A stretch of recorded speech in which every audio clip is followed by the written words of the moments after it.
I was reliably informed this week by Ilhan Omar that Somalis are part of the fabric of America. I thought this was interesting, kind of like a more specific version of the claim that America was built by immigrants. To this specific claim, though, I think it's important to note that there was not a single Somali that resided in America until the year 1920.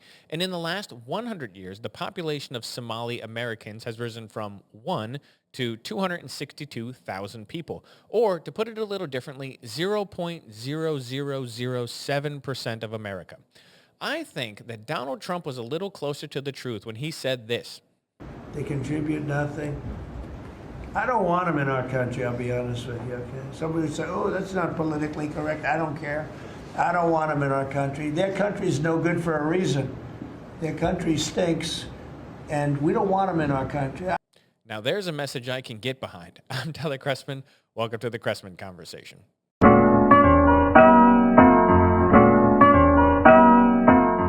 Hello, everyone, and welcome. So I'm going to be talking about two topics today. It really is one topic that I'm going to break down into two sections, but it basically has the same message throughout. It's going to be very clear. You're going to see it, and you're going to see the thread that weaves through these things very simply because I'm going to lay it out very plainly. But we're going to be talking about this massive fraud scheme from Minnesota, this Somali-run fraud scheme that has been all over the news this week.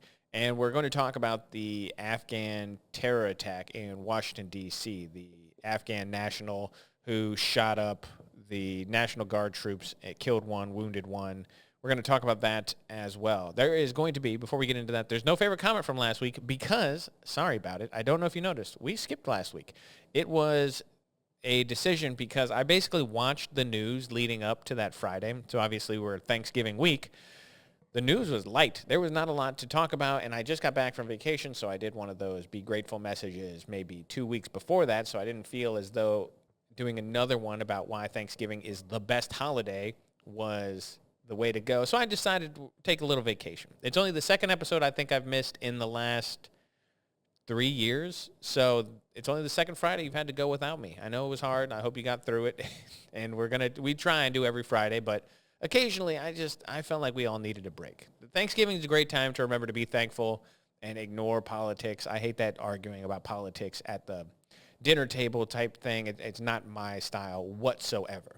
So no episode, so no favorite comment from last week. I hope you didn't miss me too much. So let's just get right into the episode. We're going to go topic 1, Minnesota terrorism. Now, this is really about the Somali fraud ring that's happening in Minnesota, but it has ties to terrorism, which is kind of why we're going to get into this story. I want to talk about the intro video. Now, there are going to be people who listen to what Donald Trump say, or listen to what I'm going to say in this episode, and want to go, oh my God, racist. This guy hates Somalis. This guy hates them because they're black. He hates them because they're Muslim, blah, blah, blah. I don't. I really don't. I think I made that clear. Does anyone remember 3 weeks ago when I had a giant fight with people on the internet because of how much I dislike Nick Fuentes and these white supremacist jerks that I want nothing to do with? I do not care for racial politics. I don't care for it when it's on the left. I don't care for it when it's on the right. I think dividing people by race is a stupid endeavor. I do not want to do it. I will fight back. When you want to put me in a group of white people, when you want to play identity politics and say everyone gets to play but white people, I'm going to say, no, that's ridiculous, and then you make me play this stupid game I don't want to play. But I'm not interested in it. There's no racial animus, no racial animosity that I have in my body. I don't care about other people, their race. It's not an important factor to me. So there are going to be people who say that based on what I'm about to do, because I swear, this video, I'm going to talk like Donald Trump in this video about Somalia. I do not care. It's the worst country. It is a terrible country. When he says it's a garbage country, I agree. I don't just say that because it's full of black people or because it's full of Muslims. There's plenty of black countries. There's plenty of Muslim countries. I don't think all of them are terrible. I think that country is terrible. And I think that we're going to get into this. There are going to be people who hate what I have to say. That's fine. I'm okay with it because it's not. I think that in this country, there's not a single person from Somalia in 144 years. We didn't have a single person from Somalia for 144 years in America. We did just fine. The idea that we all of a sudden had to import a bunch of people from the third world into Minnesota and it makes America better, I have yet to see any proof of this at all. This community in Minnesota, the Somali community in Minnesota, is awful. We can look at this from a data-driven perspective. They are a drain on American resources. I think the last I looked, it was something like 60-something% of them operate below the poverty line. They are a net drain on American resources. They take in more welfare than they pay in taxes, and they've committed billions of dollars in fraud. It is crazy. They have anti-American beliefs. They talk about the fall of democracy. Ilhan Omar is the worst member of Congress. She is anti-American. She is pro-terrorism. They gave us the worst sitting member of Congress, which is a big deal because there's a lot of terrible people in Congress, and Ilhan Omar is the worst. She is married her brother. Terrible, terrible person. But potentially married her brother. It seems like she married her brother. So anyway, to trick immigration, which means we should kick her out of here because it seems like she lied to get a green card. Terrorism supporter. We don't care for it. Why are we talking about this? Why are we talking about Somali Americans as if that term has any meaning whatsoever? Why are we talking about this? Why is it in the news? Now, it's in the news because this has been going on since 2021, I believe, was the first reports of this. So this is now a 4-year endeavor. There is a massive, massive fraud scheme that has been uncovered in Minnesota. It has to do with some COVID-related funds that were basically just shot out with a fire hose on every single person in America, apparently. I wish I was getting some of this money. Damn, if they were just going to funnel billions of dollars to people who don't deserve it, I mean, I'm pretty deserving, guys. I got stuff going on. You could give me some money. I do some good stuff with it. I'll feed a hungry child, which, you give me half of the money, so you give me $500 million. I'll feed at least one child, which seems to be more than these Minnesota liars did with $1 billion. They fed no children, it seems like. Okay.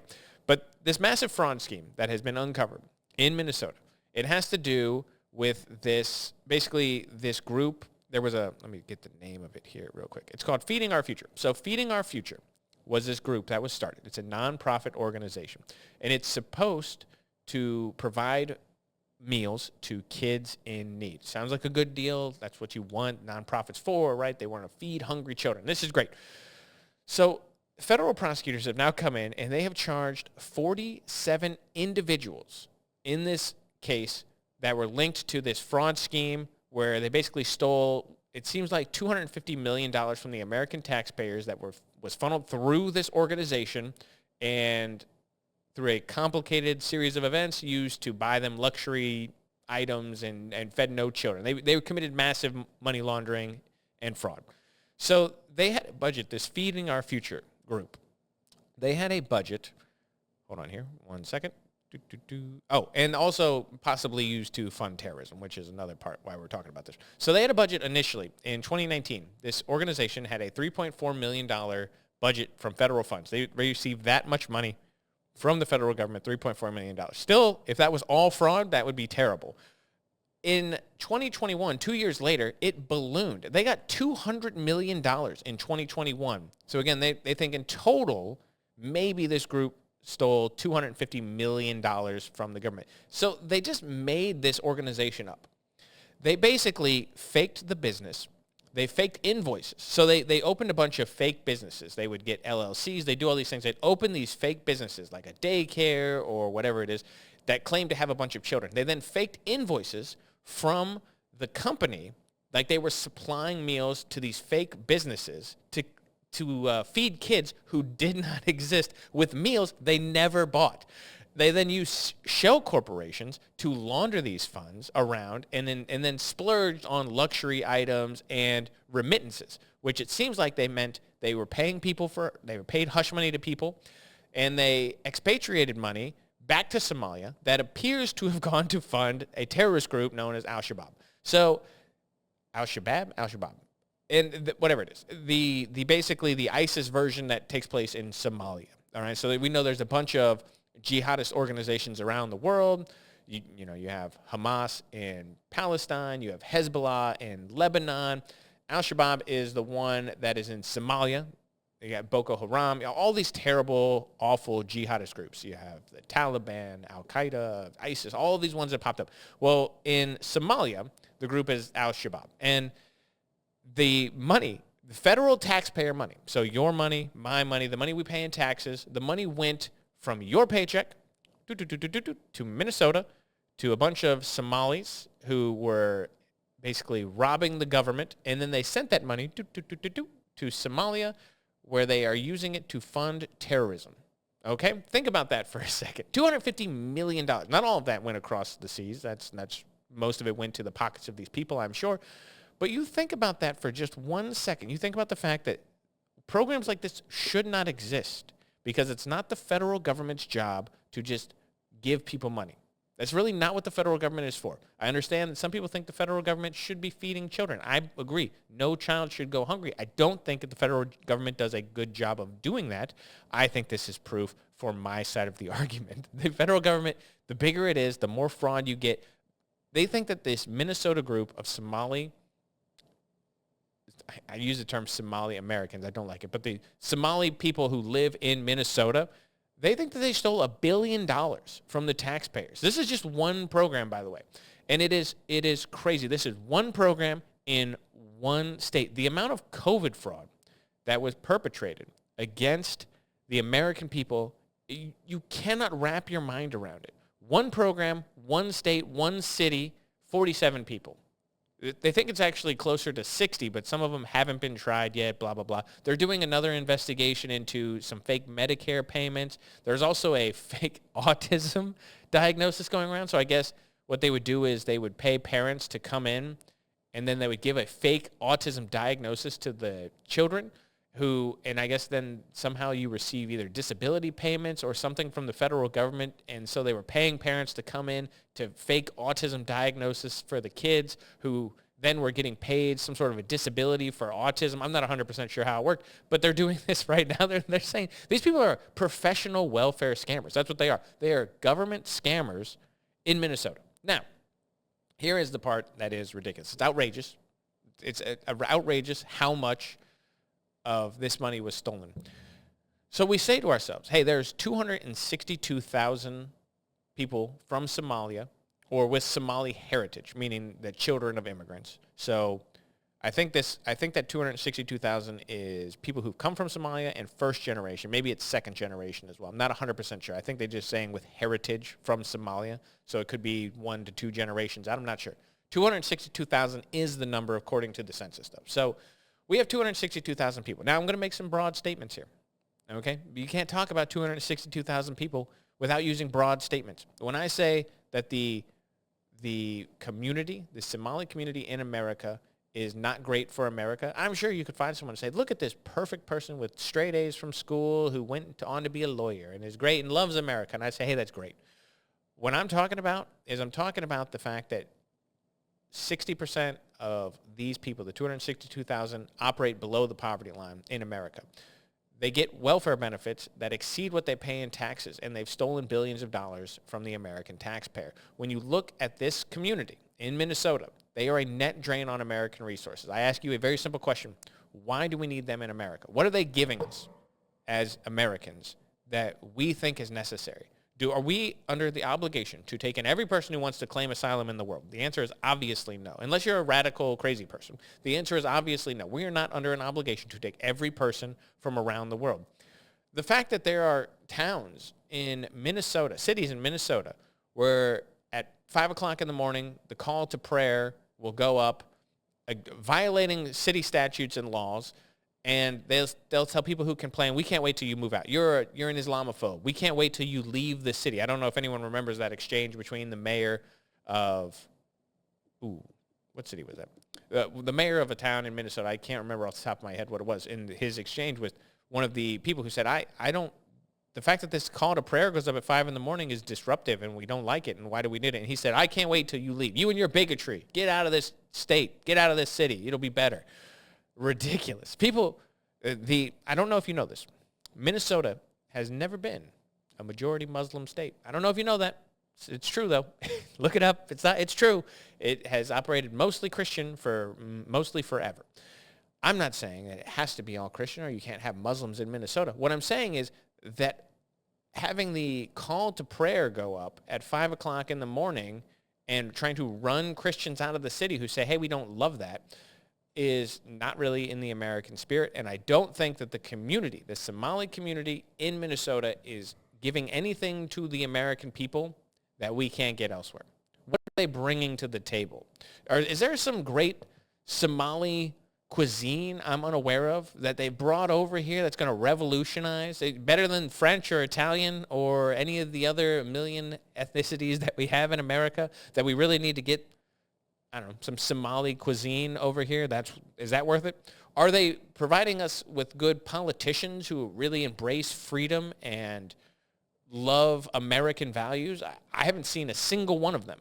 You think Ilhan Omar comes across as respectful to America? She talks about America as racist, bigoted, a history of colonial settlerism, blah, blah, blah, blah, blah, whatever this nonsense is that she wants to spout this week. No politicians. Are they inventing things in America that I don't know? You Google Somali Americans and just look at the Wikipedia page. I know what you're saying. Oh, my God, Wikipedia. Find notable Somali Americans and say, hey, which of these people could we afford to have lost? They're all so revolutionary in America, the history of the country. No, there's not a single one. I don't know what to tell you. Again, none of this. There are going to be people who just listen to this and say, oh, my God, this guy is just, he hates people because fill in the blank. They're black or Muslim. I'm not interested in it, okay? Because you know it's not true. If you listen to the show, you know it's not true. What I'm saying is when a certain community has issues with this particular community in Minnesota, why are we under an obligation to say, well, it's just all part of the American experiment? It's a melting pot. I actually think it's a melting pot. I really do believe that. But Bill Maher said it best one time. He said, it's a melting pot. How about you melt a little bit? Do we think that the Muslim community in Minnesota is assimilating very well to American values and American culture? I haven't seen any evidence of this whatsoever. None. None at all. I think it is absolutely crazy that we have a group of people in America who do not like America. Why are we under an obligation to bring people in from other countries who dislike the country that they're going to live in? This is what Gad said, the Gadfather, the man himself, would call suicidal empathy. It is this idea. I have a set of values. It is very similar to the set of values shared in many Western cultures, which is a sort of liberalism of tolerance is what I'll call it. It's this idea that we should all be able to live our lives with a certain amount of freedom, a certain amount of respect, and a certain culture that tolerates difference. That is kind of the idea, in essence, of liberalism. This idea that we should all respect one another and allow each other to be different. So I don't need my neighbor to practice the same religious beliefs that I do. I just need him to respect my ability to practice my religious beliefs.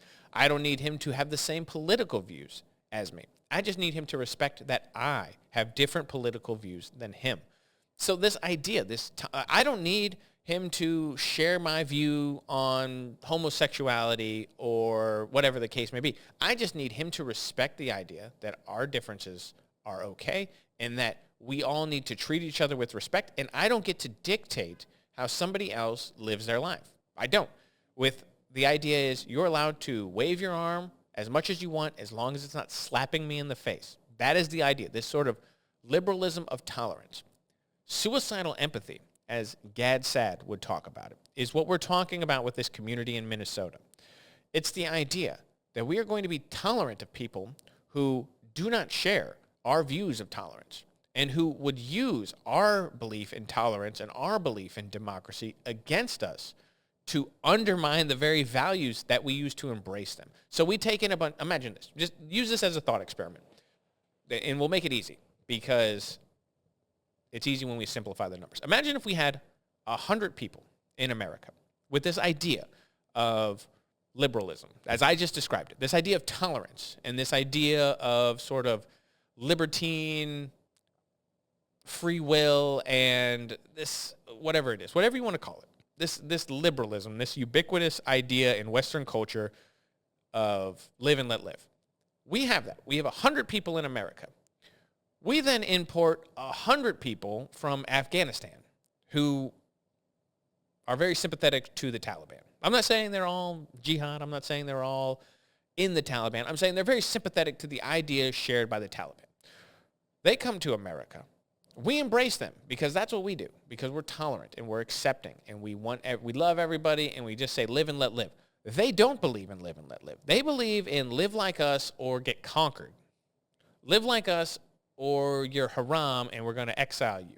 Live like us, except apostates are going to be beheaded in the street. That's what they believe. And we say, well, everyone's got their own kooky religion, man. It could be Christianity. It could be jihad. And we go, oh, all right. And we embrace them. Does this change what America looks like for the better or for the worse? I think it changed it for the worse because I don't think all cultures are equal. I think that the American culture is superior to the Somali culture. Oh my God, I used the word superior. It's not superior because we're white or because we're Christian. It's superior because but the metric I use is that freedom metric that I just talked about, that Western idea of liberalism and the sort of libertarian values of live and let live. That's what I use. I use a very clear criteria to rank societies. And I'll tell you what it is. It's very, very easy. How much freedom do you have? And that means bodily autonomy. Do you have control over your body? Do you have control over your actions? Is there some sort of representative government? Do you have some sort of a representation or a voice? That's about it. Those are it. Do you have freedom, bodily autonomy, and representation? That's it. Those are the things that you are looking for in a society. The more freedom you have, the better your society is. The more bodily autonomy you have, the better your society is. The more representative your government of the people, the better your society is. That's about it. So when I look at cultures, I say, do I think they're better or worse when those three things are in order? I think that Somalia is worse based on all of those things. There's not freedom. There's not bodily autonomy, and there is not a representative government of the people. I can use anything to back those numbers up. I can explain that to you why all those things are not true, but I don't want to just rip on Somalia, although I could do it all day. I think that it is obviously a problem if we import people who don't hold those beliefs into this country. So we look at this group in Minnesota. You look at a little Somalia in Minnesota. You say, is it better or worse that this exists in America? This enclave of people who don't hold American values, don't believe in the same things when it comes to freedom, bodily autonomy, or representative democracy. Do we think that it's a good thing? And this includes religious freedom. It includes that liberal idea I was talking about, live and let live. The people who don't believe that, do we think it's a good thing that we're importing them in the country? Imagine it's not 0.00007% of the American population. Imagine we import 10% into the country. Imagine it's 20%. Imagine it's 30%. The entire world is very large. I don't know if you know this. It's a big place out there. You should go around. You should see a little bit of it. I wouldn't go to Somalia. But how many people can you import before it fundamentally changes the country for the worse? Again, this has nothing to do with their religious belief. It has nothing to do with their ethnic makeup. If we imported a bunch of white Christian Dutchmen who came to America and actually want to do everything different, they want to turn it into Little Dutch, I'd be like, I don't like that. I don't want to live in Holland. I don't want to be Little Dutch Town. That's not what I'm looking for in life. What I'm looking for are people who want to come here and make America better. People who love America, want to be American. I don't want people who want to be Somalian in America. I don't want people who want to be Dutch in America. I want people who want to be American. That is first and foremost what we should be looking for. We don't need, it really bothers me, one of the things that we do. One of the ways that we fail at bringing people into the United States. First of all, we bring entirely too many. Because when you have a foreign-born population that starts to get up in the double digits in the United States, that's too many people at a time. I have no problem with bringing immigrants into America. The problem is you want those immigrants to assimilate to America. You don't want America to change and reflect the immigrants. You want the immigrants to change and melt into the melting pot. Hey, Hispanic cooking is amazing. Let's bring it over here. That's great. But also, you have to kind of become American. hey, it's great that you want to come from Nigeria over to America and we can eat some Nigerian food and we can learn about your heritage. That's great, but you have to want to become American. You don't get to come to America and then shit on America. That's just not going to happen. Get them out of here. That's what, like, you don't like America? Then go home. Like, seriously, that is the most Republican thing I'll ever say in my life. If you don't like America, I really don't think you should be here, because I love America.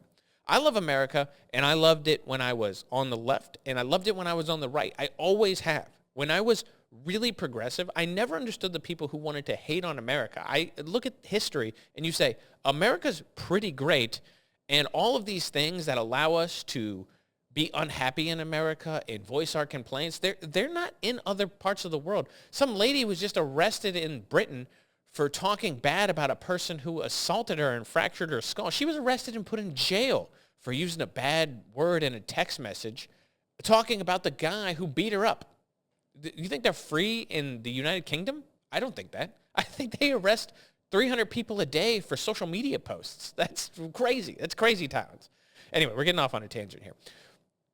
2015, so you go back a decade, the House Homeland Security Committee found that in Minnesota, more ISIS supporters who went and fought for ISIS came from Minnesota than any other state, and it wasn't close. And those users, and this is a quote from the House Homeland Security Committee. The quote was that the people who went to fight for ISIS, and this is the quote, were sophisticated users of welfare benefits. People come to America. They figure out the game. Their whole game is to abuse the American taxpayer for their sophisticated welfare schemes and fraud, and then use that money to fund terrorism in the Middle East designed to undermine American interests in the world and potentially kill Americans. That's crazy. So when Donald Trump comes out here and he wants to put a pause on all immigration applications from Somalia and say, hey, we got 16 countries we're gonna block people from, and everyone goes, oh my God, Donald Trump is such a racist. I say, no, he's onto something. We don't need to bring people into America who don't want to be here. If you don't like America, I really don't think we're obligated to bring you in so you can undermine the country. This is suicidal empathy. Bringing people in to undermine our democracy is a bad thing. I want to show you, by the way. I want to show you the whole Trump clip because, I'll be honest, it's crazy that the president would say this out loud, but it is, I mean, you got to love it a little bit. And they contribute nothing. The welfare is like 88%. They contribute nothing. I don't want them in our country, I'll be honest with you, okay? Somebody would say, oh, that's not politically correct. I don't care. I don't want them in our country. Their country's no good for a reason. Their country stinks, and we don't want them in our country. I can say that about other countries, too. I can say it about other countries, too. We don't want them to hell. We have to rebuild our country. You know, our country's at a tipping point. We could go bad. We're at a tipping point. I don't know if people mind me saying that, but I'm saying it. We could go one way or the other, and we're going to go the wrong way if we keep taking in garbage into our country. Ilhan Omar is garbage. She's garbage. Her friends are garbage. These aren't people that work. These aren't people that say, let's go, come on, let's make this place great. These are people that do nothing but complain. They complain. And from where they came from, they got nothing. You know, they came from paradise, and they said, this isn't paradise. But when they come from hell, and they complain and do nothing but bitch, we don't want them in our country. Let them go back to where they came from and fix it. You gotta love it. I mean, listen, there are going to be people who are upset about that statement. They're going to say, oh my God, he said Somalia is bad. Somalia is terrible. It's a terrible country. It's a failed state. This is a crazy fact. Look me up, fact check me. I believe, my number might be off here a little bit, the average IQ in Somalia is under the level of functional retardation because there's so much inbreeding in that country that the average IQ, I believe, is under 80. Okay, think about that for a second. We're talking about a country. Like an entire country of people. They don't do anything. They're most known for piracy. That's what their number one export is, robbing cargo ships. Okay, this is a bad country.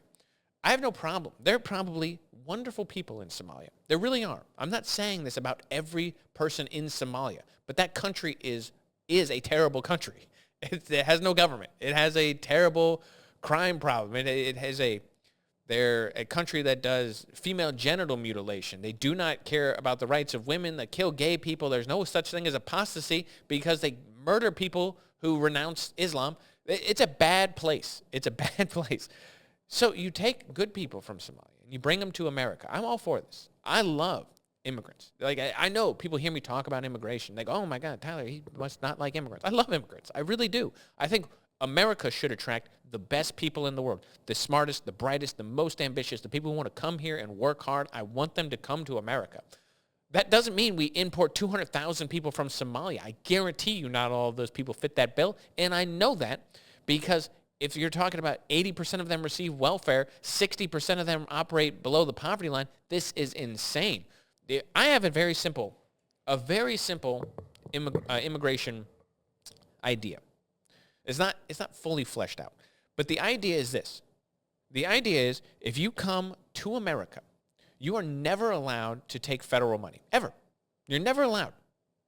If you need to take federal money, you get to go back home. That's it. Because I want immigrants to come here, but I want immigrants to contribute to the American economy and give us something in return for allowing them into the best country that's ever existed ever. Okay? And the return is you don't get to take money from me to you to help you. No. You're coming here to help the country, help yourself, help your family. That's all great. But why do I have to give you money to do that? The opportunity is for you to come to the America. Hey, you couldn't make it in Venezuela. Hey, you couldn't make it in Somalia. It's a terrible place. I'm with you. It's bad. I wouldn't want to live there. I understand why you want to come to America. I'm not going to give you money to do that. It's not my responsibility to make sure every person on the world is having a great life. I think I can control me. I can control mine. I help my family. I try and help my community when I can. I give money to charity. I like doing these things. This is a good thing to do. But that doesn't mean that every dollar that I make and every dollar we make as a country needs to be spent on every person in the world to make sure everyone's doing okay at all times. That's not what taxes are for. My immigration solution, you come to America, you are not allowed to ever receive money from the government.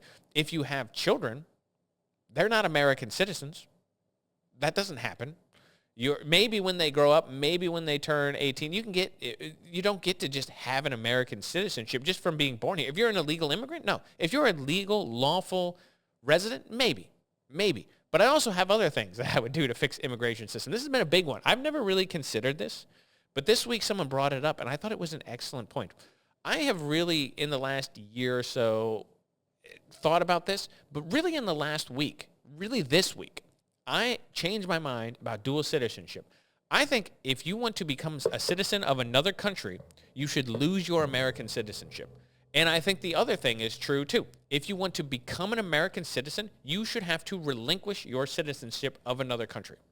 You have to renounce your citizenship. And I know, that's crazy. You might say, oh my gosh, Tyler, that's extreme. I understand it's extreme. You want to be American? Then you have to pledge allegiance to America. You can't do that to two things. Imagine you're an American, you're a dual citizen from wherever. Let's just say Mexico. You're from Mexico. You come to America legally. You become an American citizen. You got a passport that says United States of America. You got a passport that says Mexico. And then we go to war with Mexico. You're holding those two passports. Hey, where are you going to go? What are you going to do? I understand that the passport isn't the important thing. The idea is the important thing. Oh, you're going to go fight for Mexico? If we get into war with Mexico? Well, then you were never American to begin with, weren't you? You should have to renounce your Mexican citizenship. Give it up. You have to, whatever it is, whatever that takes, you have to renounce. You have to get this. You don't get your American citizenship until you, fill out the paperwork for the American government to send to Mexico to let them know you're no longer a citizen. Then you can have your American passport. You can live your American dream. I have no problems with that. You can still travel to Mexico. You got an American passport. You're an American citizen. Congratulations. You won the lottery. But you don't get to then just be also a Mexican. Same way if you're American. and you want to go get an Italian citizenship, hey, that's great. You can tell your fun cocktail party story. You're no longer American because you cannot be beholden to two things at once. You can't pledge allegiance to two things at once when they are against each other. We're not citizens of the world. It's not Socrates. We're not talking in lofty ideals. We're talking practicality. You cannot be a citizen of two places. You have to pick what country you're loyal to. There can only be one. I understand. You can be loyal to many things. I've heard Michael Knowles make this point before. You can be loyal to the Roman Catholic Church. You can be loyal to Judaism. You can be loyal to Christianity and America. You can do those things. They don't go against each other. But you can't be loyal to two countries, just the way you can't be loyal to two religions. I can't be Christian and Muslim at the same time. I just can't. I can't do it because they are conflicting ideologies that you cannot say, I believe both. No, it doesn't work. I can't say I'm American and Italian at the same time. No, I can't do that. And I think that dual citizenship should be immediately a disqualifier. You lose your American citizenship or you have to renounce it. If you want to go be Italian, that's fine. Go be Italian. I have no qualms against the Italians. Go be Italian. Talk with your hands. Hey, Vinny Barbarossa. That's great. I'm happy for you. But then you can't be American anymore. Okay, that's fine. Go live in Italy. Or you can live here maybe. If you want to get a green card, you can stay here. But you're not American anymore. You renounce that. You want to go be Italian, go be Italian. That's great. I love Italians. It's a great country. Had a lot of fun over there. I'm going to just start. It sounds more like Fonzie, I guess, than Italian. But anyway, no more dual citizenship anyway. It's a tangent, but it's really important to me. And I say that because, oh my gosh, how long have we talked about this? Because it kind of touches on this topic, too, that I want to get into very briefly, where we brought in this person from Afghanistan. He was an Afghan national. He got I don't remember exactly. He got approval, actually, this year to either be... Oh, actually, you know what? I can't remember now if he got a green card or what the deal was. He got an approval from the Trump administration this year to stay in America. But this has been in the process since the disastrous, embarrassing Joe Biden withdrawal from Afghanistan. So the story this week, or this end of last week, basically this guy drove across the country, went to Washington, D.C., opened fire on two National Guardsmen in Washington, D.C., He killed a 20-year-old specialist named Sarah Beckstrom, and he wounded another National Guardsman as well. Now, while he's doing this, he's shouting what we all expect, which is Allahu Akbar, God is great, God is the greatest, whatever it means, and he opened fire and killed these people. Now, this is a complicated one for me because, one, everyone should know, I never thought we should leave Afghanistan. Same way I didn't think we should leave Iraq. I think we should stay places forever. I think it wasn't a big deal for us to just remain in Afghanistan for the rest of forever. I think it was better for the world when America just ran Afghanistan. I do. I think it was better. I think it was better for women in Afghanistan, the millions of women who now live under the Taliban. I think that was worse for the world. I think that it's worse for the world to have a theocratic, jihad-prone group running a country of millions of people. I think that's bad. You think that doesn't foster terrorism in the future? I think that's terrible. So I thought we should have stayed in Afghanistan forever, just forever. But we didn't. Joe Biden pulled out. It was embarrassing on the world stage. It was chaotic. It was so poorly executed that it just made the United States look weak. It probably led to the Russian invasion of Ukraine. It was bad. Bad on so many fronts. Part of this that bothered me, there was actually a movie that was made about this called The Covenant, is that what we did was we had a lot of people in Afghanistan who helped Americans. They worked as translators. They did all these things.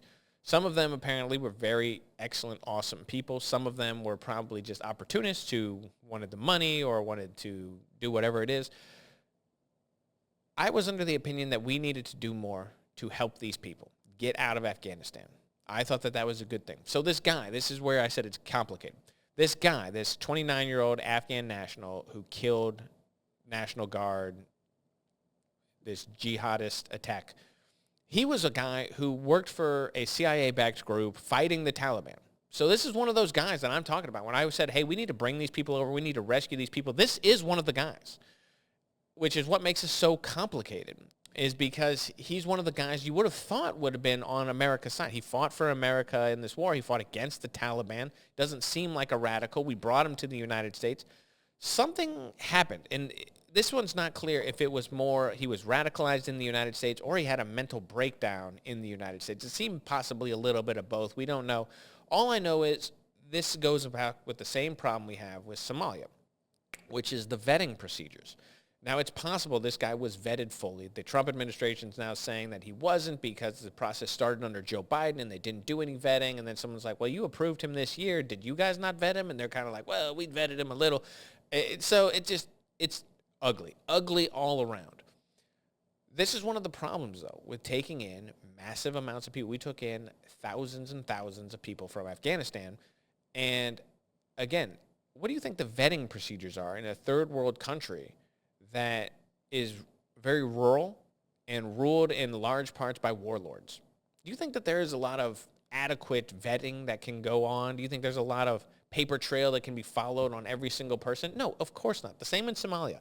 The idea that we're going to be able to vet every single person that we take in is nonsense. We have to figure out how to do this. I want to take the best and the brightest and the people who love America, but you can't just use your scooper and take thousands of people out of this country that is antithetical in many ways to the beliefs and values of the United States and plop them in mid-America and say, it'll all work out. Because obviously it doesn't.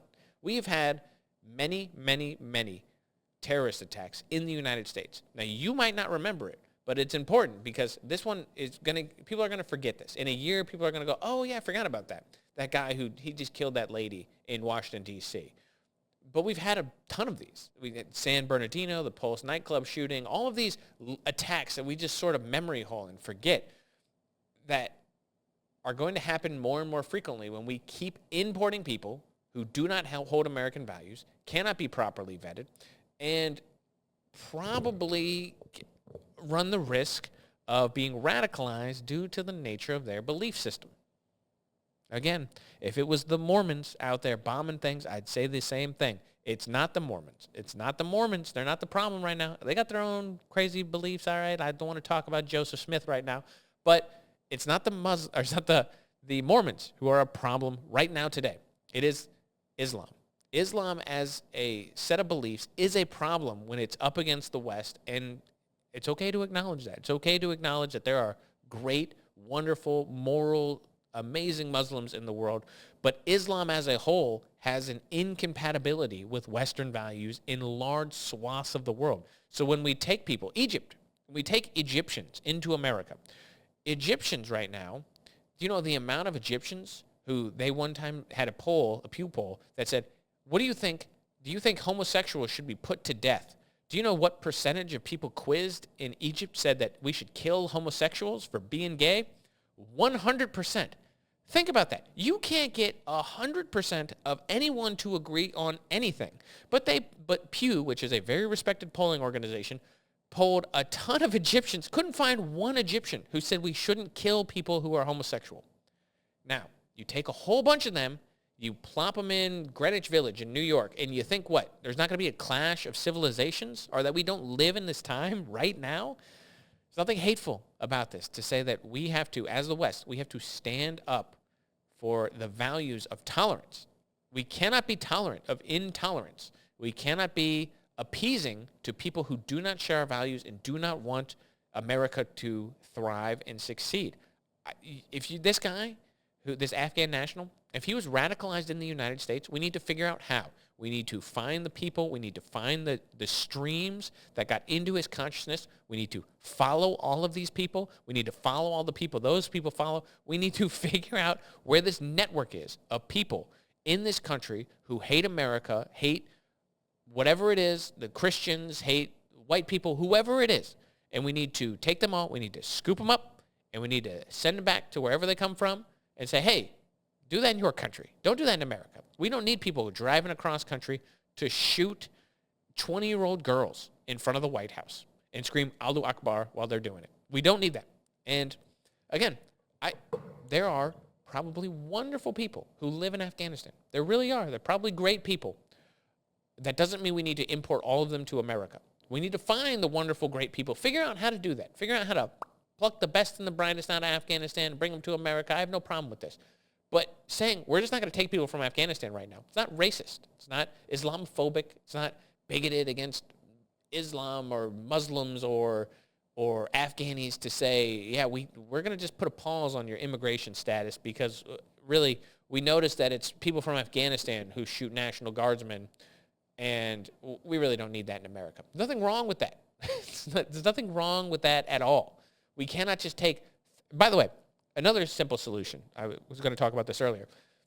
Let's imagine that we're going to take 1,000 people from Afghanistan. We found 1,000 people. You know what we shouldn't do? We should stop putting that 1,000 people in a neighborhood together. We should take one of them and put one of them in every city. Just one guy. All right, there you go. You know what happens then? You can't just stay insulated. You can't just turn whatever neighborhood you're into little Afghanistan and, you wind up with goats in your backyard and string between the houses to dry your sheets. You can't do that if it's just one guy. He's forced to interact with his neighbors. He's forced to assimilate a little bit. You cannot just have insulated communities within the United States. This is how you wind up like London, where there are Muslim neighborhoods where you cannot be openly Jewish. In Europe, right now, in 2025, you can't walk down the streets in the UK, in certain places, with a yarmulke on, because you will be attacked. They tell you this. We can't help you. If you go into that neighborhood, you're asking for it. It's like a girl with a short skirt walking around downtown, and then she gets assaulted, and you're like, well, you were asking for it. You can't. Are you crazy being Jewish in this neighborhood? What were you thinking? It's 2025. I don't want America to become that. That's what Europe is right now. Douglas Murray's been writing about it for the last 11 years. I believe The Strange Death of Europe came out in 2014. This is not a new problem, but it's going to get worse in America if we just think we can import everyone from the world and America stays the same. I like America. I want America to stay the same. It's better than Afghanistan. It's better than Somalia. It's better than any country in the Middle East. It's better than any European country. It's the best country in the world. I believe that. I think it's great. And again, people are going to hate this. I think the people who don't think that, hey, if you're American, you don't think America is great, that's great. You can get on a plane. You can go anywhere you want. If you're not from America, if you've come here as an immigrant and you want to talk bad about America, hit the bricks, all right? I have no sympathy for you. Those are the kind of people you should be revoking green cards and sending them home. This isn't a freedom of speech issue. This is okay, we're doing you a favor allowing you to be here. We don't need to do you a favor. You're not an American citizen. American citizens can say whatever they want. People from other countries, why don't you mind your manners? That's what I believe. Anyway, I'll get off here. This is a rant. This is like an old man yells at cloud podcast right now. I get that. I understand that that's what this is because I'm just going off of my immigrant speech. But it is important to know because, again, think back to 3 weeks ago.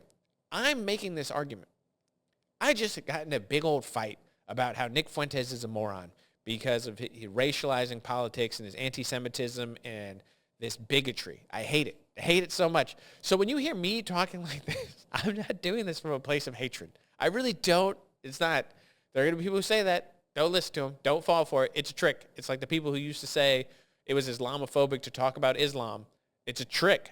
Islamophobia is a word invented by charlatans and used by morons to defend evil. That's what it is. It's not a real thing. I'm not Islamophobic when I say that the West and Islam are in a conflict, a generational conflict that we need to figure out. And we're going to figure it out. Anyway, we're going to leave it there for the week. As always, questions, comments, concerns, leave them in the comments down below. I will get back to all of you, and we'll read the best one on next week's episode. Until then, hope you guys have a wonderful week. I'll catch you next Friday.